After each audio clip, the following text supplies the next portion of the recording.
If you want to permanently delete your Google Wallet account, follow these simple steps to ensure your account is removed safely and securely. Step 1. Sign into Google Wallet. Go to the Google Wallet website or open the app on your device. Enter your login credentials to access your account.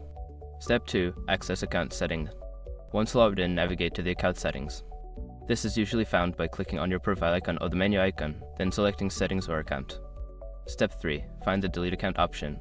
In the Settings menu, look for an option related to account management or privacy. Here, you should find the option to delete or close your account. Step 4. Confirm deletion.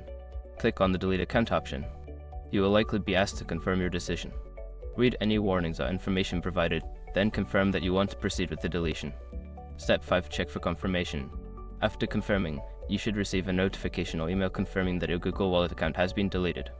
Make sure to check your email for this confirmation to ensure the process is complete. Once you've completed these steps, your Google Wallet account will be permanently deleted. Remember to back up any important information before proceeding, as this action cannot be undone.